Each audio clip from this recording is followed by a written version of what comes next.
Vamos a abordar la unidad 3, que trata sobre las teorías, las corrientes y los campos de la etnología. Vamos a referirnos, en primer lugar, a las teorías etnológicas. El evolucionismo es la primera teoría que se desarrolla al interior de la etnología moderna. Aunque en la antigüedad existieron ideas evolucionistas que llevaron a reflexionar sobre diferentes ámbitos, el evolucionismo etnológico del siglo XIX se distingue de los anteriores por varios rasgos específicos.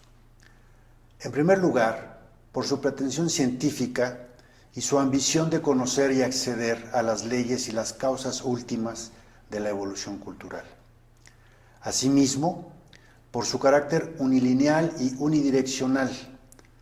Los etnólogos del siglo XIX postulan que todas las sociedades transitan por las mismas etapas o estadios evolutivos, que poseen en consecuencia un carácter universal y orientado en una misma dirección que conduce del salvajismo a la civilización. En tercer lugar, por asociar la evolución con el progreso, lo que implica plantear una valoración y una jerarquización de las sociedades según el estadio de desarrollo en el que se encuentran. Finalmente, por considerar a las sociedades no occidentales como sociedades primitivas, es decir, como fósiles sociales o pueblos sin historia, cuyas costumbres y hábitos son vistos como supervivencias, es decir, ejemplos de lo que el hombre en general ha sido en sus orígenes. Los diferentes etnólogos evolucionistas comparten entre sí los presupuestos antes señalados, aunque sus acentos y sus intereses puedan ser distintos. Lewis Morgan, por ejemplo, se interesará en las bases técnicas de la evolución y en los sistemas de parentesco. Johann Vanhoeven y Henry Maine en las formas de organización social y el derecho, mientras que Edward Taylor y James Fraser analizarán la evolución de las ideas religiosas.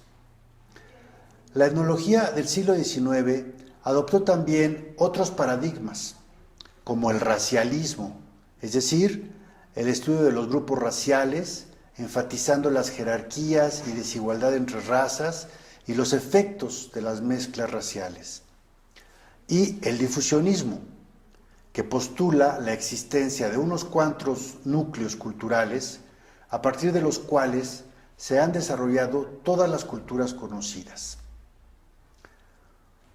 por un proceso de difusión y recombinación de elementos. Tanto el determinismo racial, asociado al nombre de Joseph de Gobineau, como el difusionismo, asociado a los nombres de Fritz Gabner, Wilhelm Smith o Elliot Smith, han sido fuertemente influidos por el pensamiento evolucionista y su visión eurocéntrica y jerarquizante. Y a pesar de presentarse como contrarios al evolucionismo, en realidad pueden considerarse como variaciones particulares del mismo. Una de las principales críticas al evolucionismo es el carácter conjetural y puramente deductivo de sus reconstrucciones históricas, así como la falta de evidencias que prueben la existencia de fenómenos que se dan por descontado, como el matriarcado o el comunismo sexual, o la anterioridad de un tipo de institución respecto a otra, por ejemplo el matriarcado como anterior al patriarcado, la caza como anterior a la agricultura, el animismo como anterior al politeísmo o al monoteísmo, entre otros muchos ejemplos. La reacción al evolucionismo dio origen a nuevas teorías y propuestas metodológicas que van a llevar a la etnología a su plena madurez. Franz Boas es el mayor representante del particularismo histórico, una teoría que postula la necesidad de estudiar empíricamente las sociedades y suspender las generalizaciones y conjeturas precipitadas, características del evolucionismo. Boas alentó el estudio de terreno y la elaboración de monografías de sociedades específicas, dando prioridad a las singularidades y particularidades culturales abordadas desde dos perspectivas muy específicas.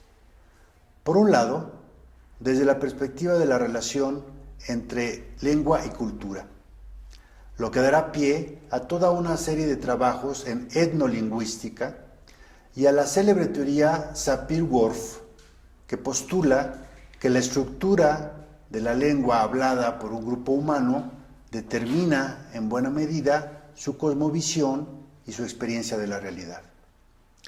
Por otro lado, desde el punto de vista de la relación entre individuo y cultura, que será decisivo en la Escuela de Cultura y Personalidad, integrada por discípulos de Boas, que se interesarán en el estudio de la cultura desde una perspectiva psicológica, que analizará las pautas de conducta, la personalidad y el temperamento que las diversas culturas propician entre sus integrantes. Los trabajos de Margaret Mead destacan en especial al interior de este enfoque. Ellos demuestran, por ejemplo, que la adolescencia es una construcción cultural y no un fenómeno biológico, y que existen culturas, como la de las Islas Samoa, en donde la adolescencia no existe como tal. Demuestran también que las relaciones entre sexo y temperamento no son naturales ni universales y varían de cultura en cultura, y que lo masculino y lo femenino son constructos culturales que se pueden manifestar en pautas de conducta muy diversas. Otra teoría que destaca en las primeras décadas del siglo XX es el funcionalismo, cuyo principal exponente es Bronislaw Malinowski.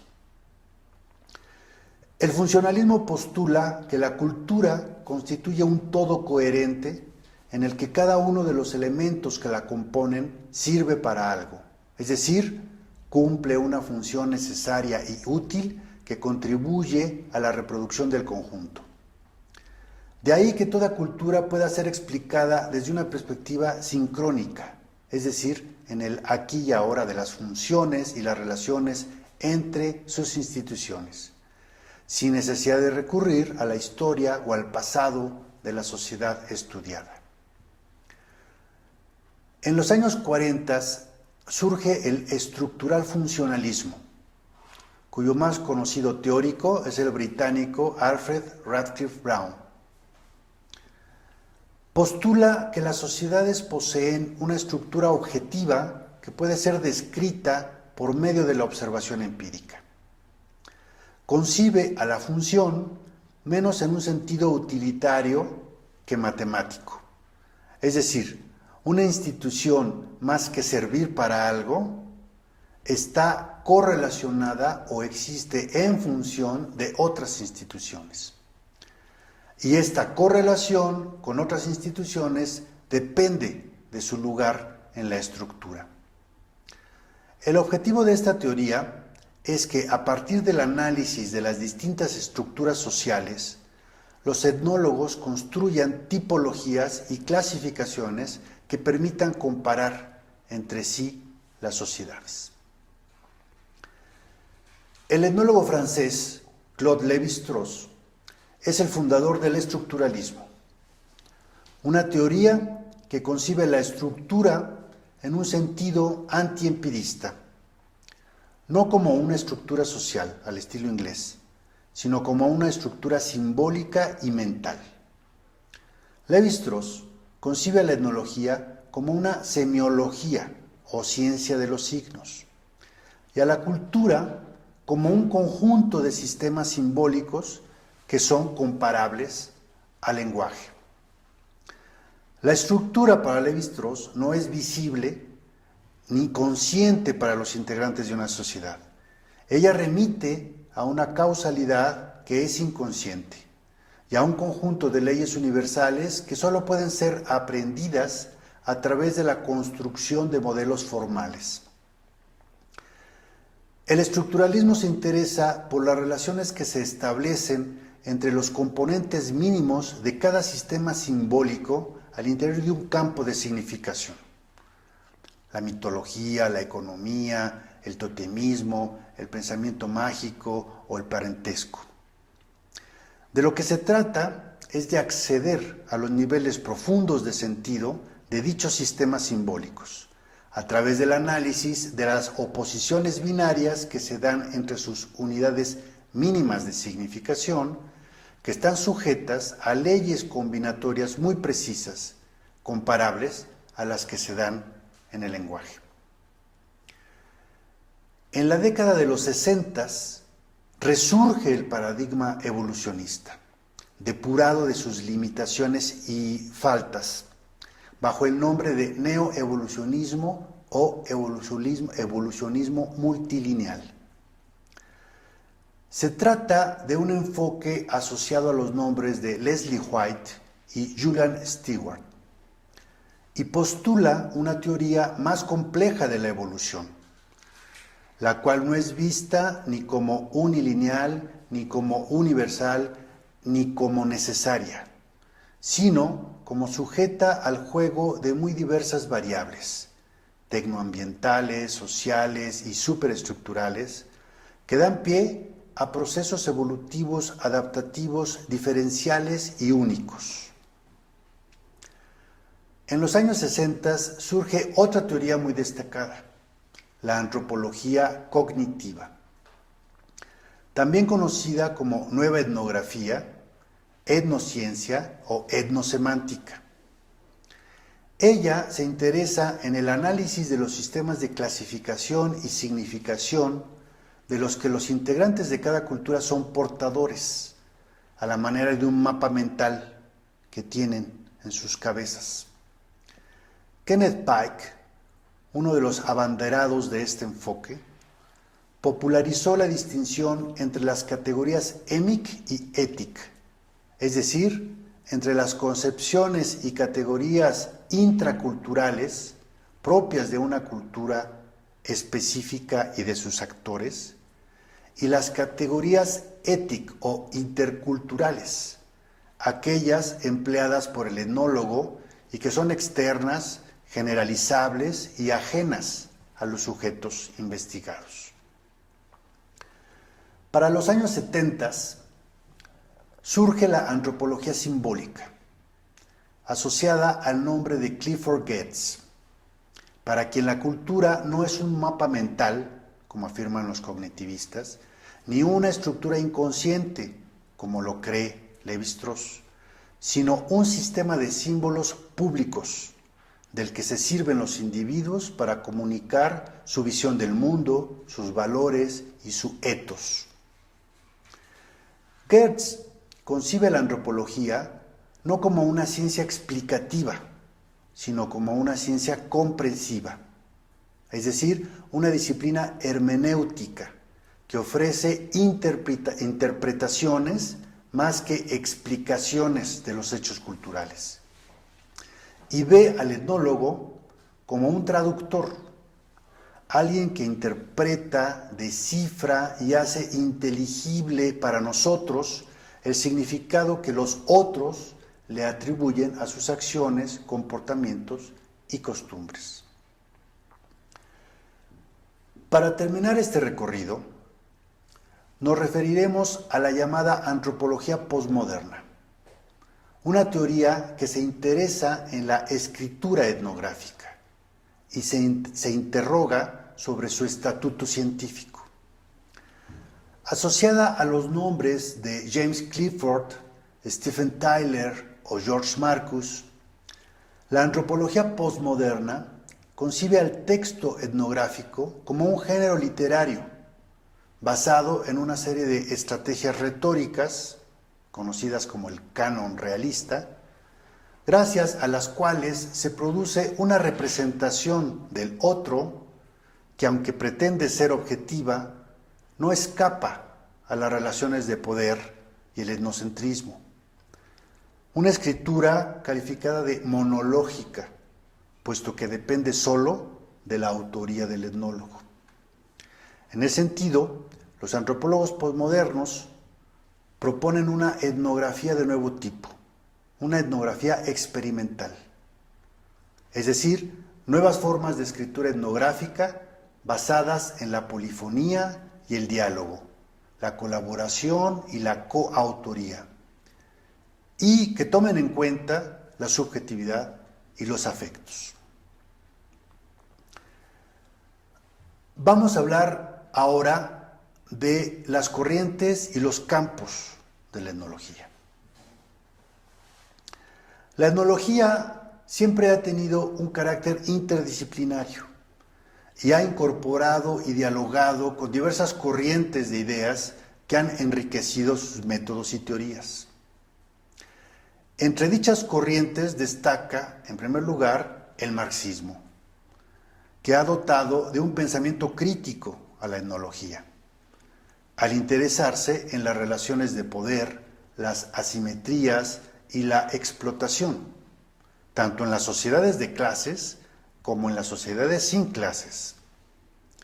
La antropología marxista ha demostrado que si en las sociedades de clase la explotación económica se basa en el control de los medios de producción, en las sociedades en las que están ausentes, la desigualdad y la dominación se manifiestan a través de las relaciones de parentesco, es decir, del control no de los medios de producción, sino de los medios de reproducción. El marxismo ha alentado el compromiso activo de los etnólogos en la defensa y reivindicación de las culturas y en el cambio de las condiciones económicas, de desigualdad o de subordinación política en que viven los sujetos y grupos que estudian. El psicoanálisis, por su parte, ha sostenido también un fecundo diálogo con la etnología, que ha dado origen a la llamada etnopsiquiatría o etnopsicoanálisis, interesada en el fenómeno de las enfermedades mentales y su relación con la cultura. Las concepciones de la enfermedad, es decir, cómo se clasifican las enfermedades, cuáles son las causas que explican el origen de las enfermedades, pero también se ha interesado en el estudio de los especialistas que se ocupan de atender a las enfermedades o de las técnicas para su tratamiento y curación. La teoría de género, que aborda las relaciones de poder entre los sexos y el estatus simbólico de lo masculino y lo femenino, ha tenido también un impacto significativo en la investigación etnológica, principalmente en aquella centrada en el estudio de las mujeres, aunque en los últimos años se ha ampliado al ámbito de las masculinidades y las identidades homosexuales y transgenéricas de diverso tipo. Por último, mencionaremos los aportes de la microsociología y el interaccionalismo simbólico a través de la obra de Erving Goffman. La etnología no ha sido insensible a los aportes de este autor en torno a los rituales de interacción cotidiana, la negociación y la puesta en escena de los roles en los diversos ámbitos de la vida social, el riguroso análisis etnográfico que hace de las instituciones totales, como los hospitales psiquiátricos, las cárceles, etc., y de los mecanismos de estigmatización y etiquetado de la desviación social. Para terminar con este apartado, señalemos que la etnología ha ampliado sus campos de interés, incorporando muchas nuevas problemáticas que han revitalizado sus abordajes teóricos y metodológicos. Junto a los campos tradicionales del quehacer etnológico, parentesco, chamanismo, ritual, mitología, magia, migración, etc., destacan hoy en día los estudios sobre las nuevas tecnologías mediáticas, sobre la cultura juvenil y las denominadas tribus urbanas, la educación y la escuela, los grupos de edad, la violencia en sus diversas manifestaciones, el turismo y su impacto cultural, la antropología del cuerpo y de las emociones, etc. Así, la etnología actual se interesa por la investigación de prácticamente cualquier fenómeno cultural y por el estudio de todas las sociedades, siempre apegándose a sus herramientas conceptuales y metodológicas, las mismas que le dan su especificidad e identidad disciplinaria. Vamos a abordar la unidad 4, la última de esta presentación, que concierne a cuestiones metodológicas. Desde su origen, la etnología ha reflexionado sobre lo que hace de ella una ciencia en general y sobre lo que, en función de su objeto y sus métodos, hace de ella una ciencia específica entre otras ciencias. Existen quienes piensan que la etnología debe imitar y parecerse lo más posible a las ciencias físico-naturales. Hay quienes, por el contrario, piensan que por trabajar con personas y no con objetos inanimados, la etnología debe tener objetivos y métodos diferentes a los de las ciencias llamadas exactas. Estas dos posturas contrapuestas recorren toda la historia de la disciplina y pueden ser pensadas por medio de diferentes dicotomías. La que enfrenta, por ejemplo, el racionalismo ilustrado al romanticismo, o el objetivismo al subjetivismo, o el universalismo al particularismo, o la razón práctica a la razón cultural, o el materialismo al idealismo, o el positivismo al personalismo. Si nos remitimos a esta última dicotomía, positivismo-personalismo, podríamos, por ejemplo, decir que el positivismo se basa en los siguientes postulados. En primer lugar, plantea que la lógica experimental de las ciencias naturales debe ser el modelo de la investigación social.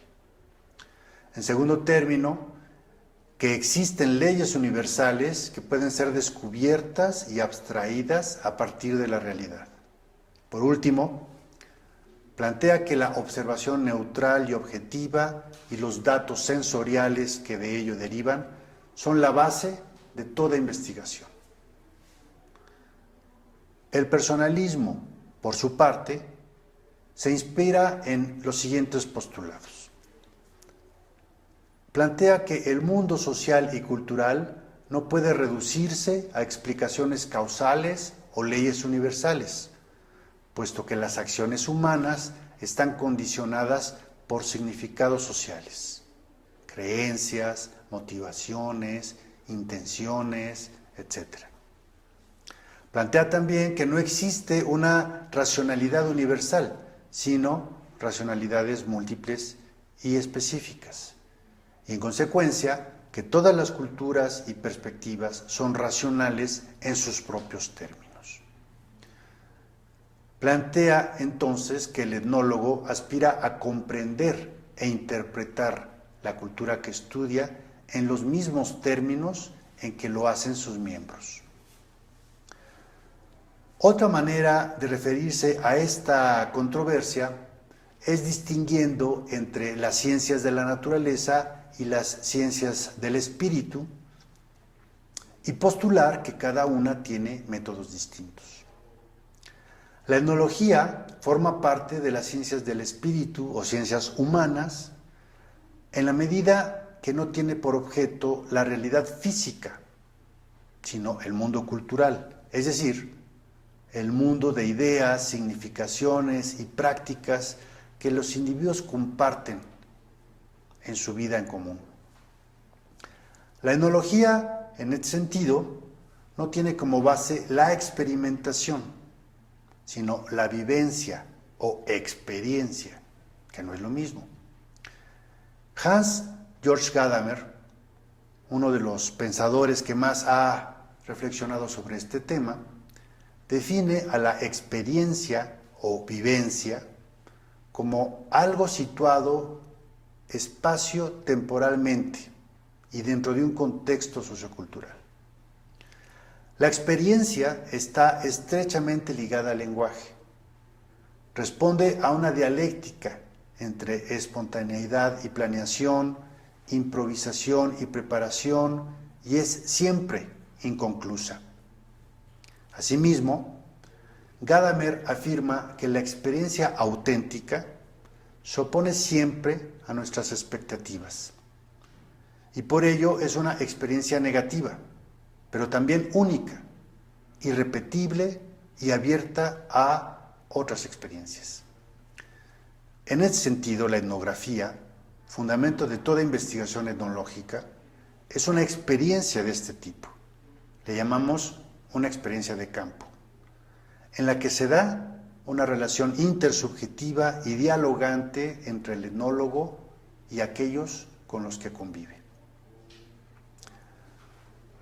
Vamos a referirnos ahora precisamente a la cuestión de la interpretación y el diálogo en la etnografía y en el trabajo de campo. Podríamos decir que no existen los hechos puros. Todo acto cognitivo requiere de ideas, de abstracciones, de interpretaciones.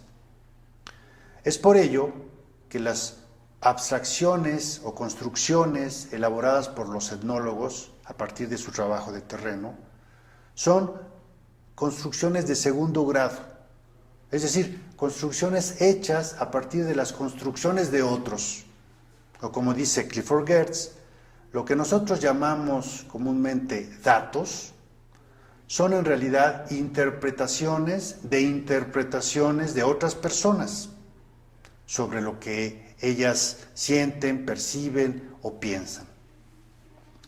Es por ello que el diálogo, y no solo la observación, es una práctica fundamental para la etnología.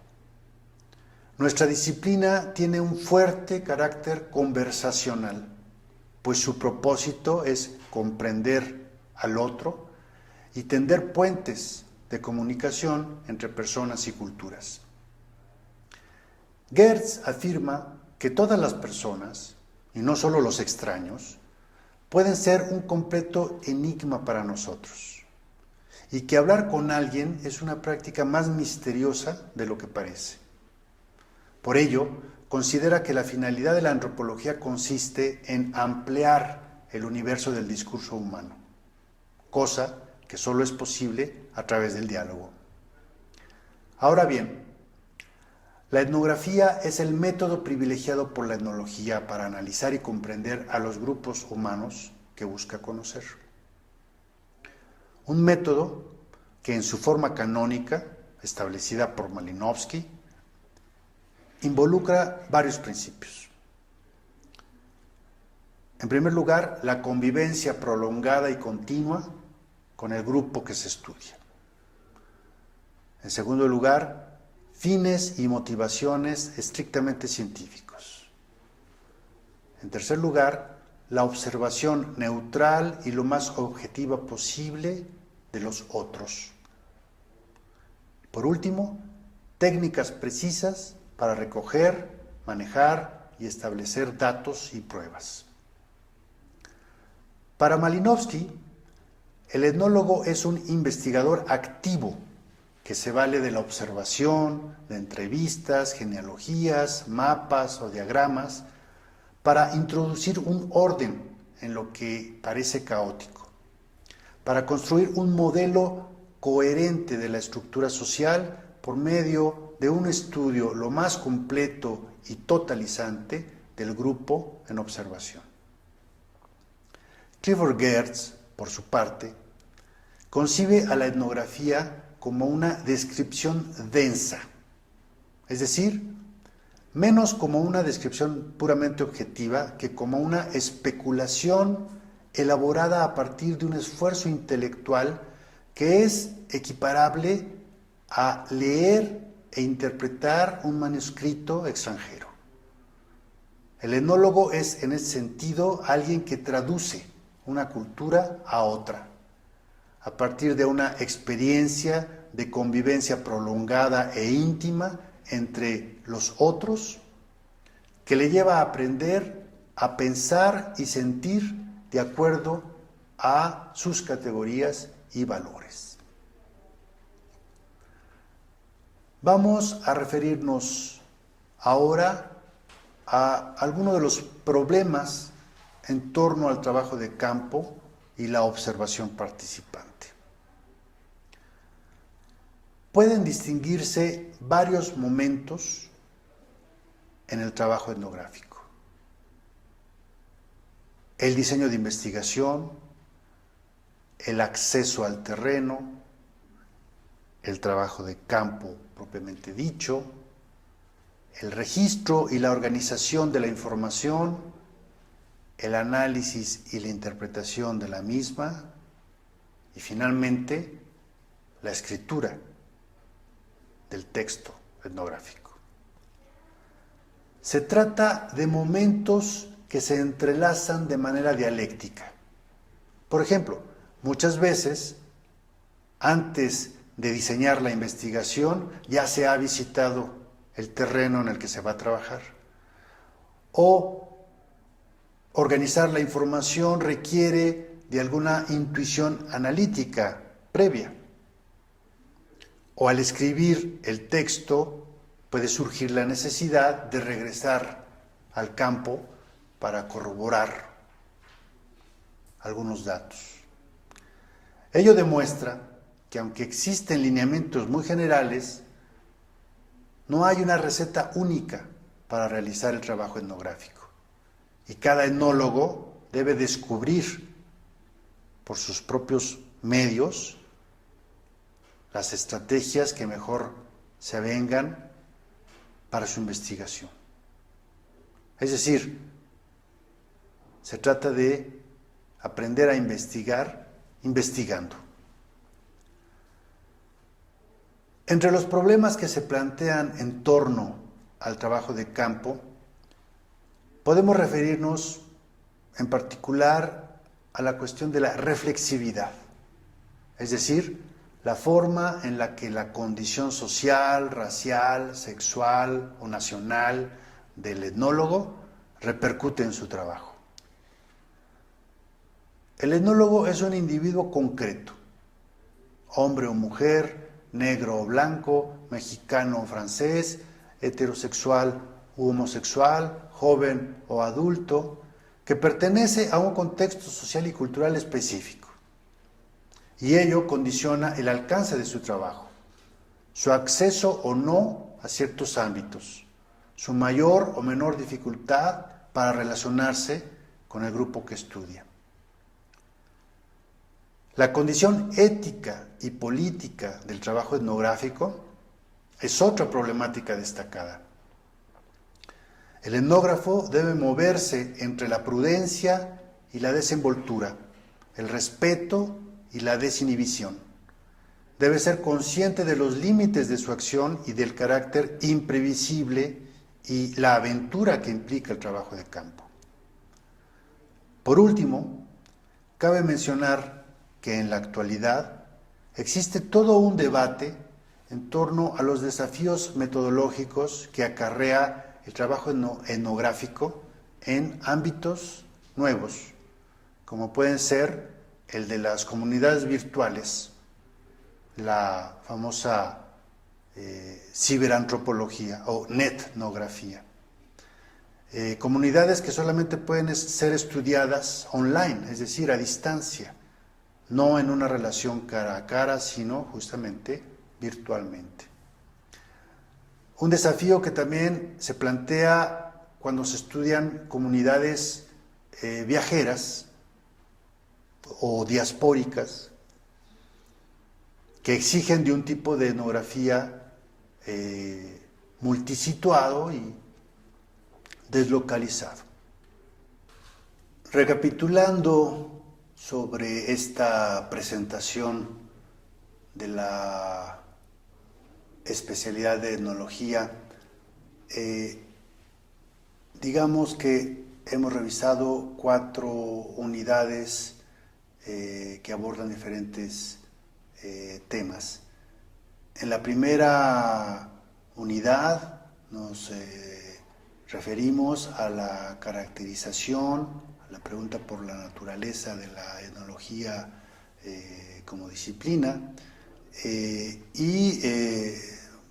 digamos que establecimos que el objeto de esta disciplina es el estudio de la diversidad cultural.